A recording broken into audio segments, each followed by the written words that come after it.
अस्सलामु अलैकुम वरहमतुल्लाहि वबरकातुहू नहमदुहु व नुसल्ली अला रसूलिहिल करीम अम्मा बाद औज़ु बिल्लाहिस समील अलीम मिनश शैतानिर रजीम बिस्मिल्लाहिर रहमानिर रहीम सुबहानल्लज़ी असरा बिअब्दिही लैलन मिनल मस्जिदिल हराम इलल मस्जिदिल अक़सा सदक़ल्लाहु मौलाना अज़ीम। हज़रात, आज हम वाक़या मेराज का नवा हिस्सा बयान करने जा रहे हैं। तो हज़रत मोहम्मद रसूलुल्लाह सल्लल्लाहु अलैहि वसल्लम जब छठे आसमान से सातवें आसमान की तरफ जाते हैं तो हज़रत जिब्रील अमीन अलैहिस्सलाम ने सातवें आसमान का दरवाज़ा खटखटाया। जब खटखटाया तो फरिश्तों ने पूछा कि ए जिब्रील, आपके साथ कौन ज़ात मुक़द्दसा है? आपने इरशाद फरमाया कि आखिर ज़मान नबी हज़रत मोहम्मद रसूलुल्लाह सल्लल्लाहु अलैहि वसल्लम हैं। दरवाज़ा खोल दिया गया, आपको खुश आमदेद कहा गया, पुरतपाक खैर मकदम किया गया, अहलम व सहलम व मरहबा कहा गया। फरिश्तों ने अपनी खुशी का इजहार किया। वहाँ पर आप क्या देखते हैं कि आसमान के दरमियान में एक बैतुल्लाह जैसा ही बैतुल्लाह है जिसको बैतुल मामूर कहते हैं। बैतुल मामूर एक ऐसा घर है अल्लाह रब्बुल इज़्ज़त का, जैसे दुनिया के ऊपर बैतुल्लाह है, आसमानों के ऊपर बैतुल मामूर है। हदीस मुक़द्दसा के अंदर आता है कि बैतुल मामूर ऐसा रब का घर है कि जिसका तवाफ़ सिर्फ फरिश्ते करते हैं। एक दिन में 70,000 फरिश्ते बैतुल मामूर का तवाफ़ करते हैं। तो हदीस मुक़द्दसा के अंदर है, बुखारी मुस्लिम के अंदर ये रिवायत आती है कि जो फरिश्ते एक बार बैतुल मामूर का तवाफ़ कर लेते हैं, क़यामत तक उनकी बारी नहीं आएगी। यानी वो बैतुल्लाह के बिल्कुल ऊपर है, उसका तवाफ़ फरिश्ते करते हैं।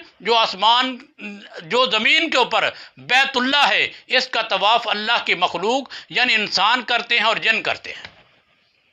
तो वहाँ पे आपने एक ऐसी शख्सियत मुक़द्दसा को देखा कि जो बैतुल मामूर के साथ टेक लगाए हुए है।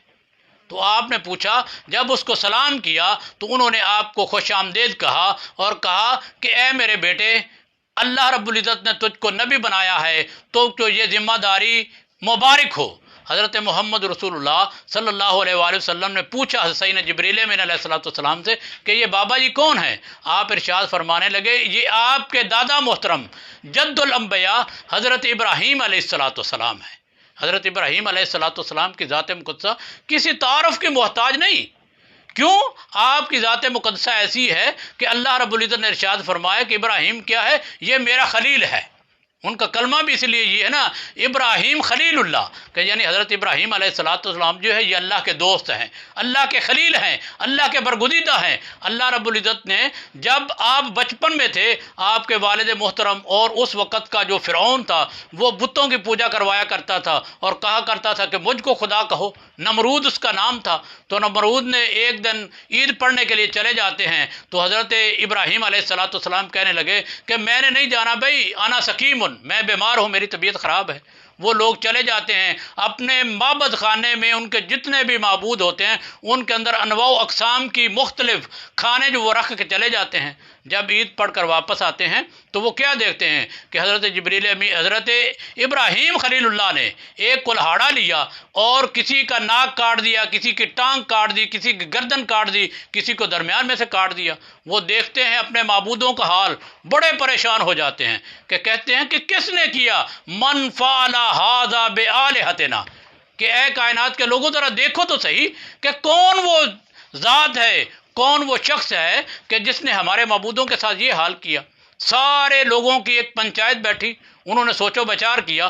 सोचो विचार के अंदर क्या कहते हैं कि इब्राहीम था ऐसा बंदा जो हमारे माबूदों को बुरा भला कहा करता था, उसने ही ऐसा किया होगा। हज़रत इब्राहीम अलैहिस्सलाम को जब उस अदालत के अंदर, उस कटहरे के अंदर, उस पंचायत के अंदर तलब किया जाता है तो कहते हैं कि ए इब्राहीम, तूने हमारे माबूदों के साथ ऐसा किया है?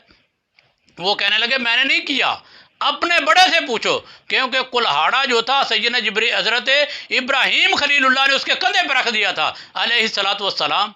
तो वो कहने लगे ये तो बोलते नहीं, ये तो सुनते नहीं, ये तो खाते नहीं। तो हज़रत इब्राहीम खलीलुल्लाह कहने लगे कि अगर ये सुनते नहीं, ये खाते नहीं, ये पीते नहीं, तुम इनको अपने हाथों से तराशते हो। जो अपने हाथों से तराशा गया तो वो उसको सजदा क्यों करते हो?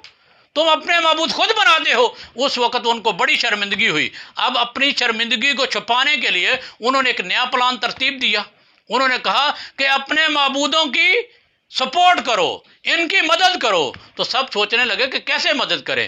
وہ کہنے لگے کہ ایک چیخا جلائی جائے، چتا جلائی جائے، اس کے اندر ہر آدمی اپنی استطاعت کے مطابق ایندھن ڈالے گا، اور جب ایندھن ڈالا گیا تو بعض مفسرین لکھتے ہیں کہ اس ایندھن کو آگ لگائی گئی اور اس کی تپش 3 میل تک محسوس کی جاتی تھی۔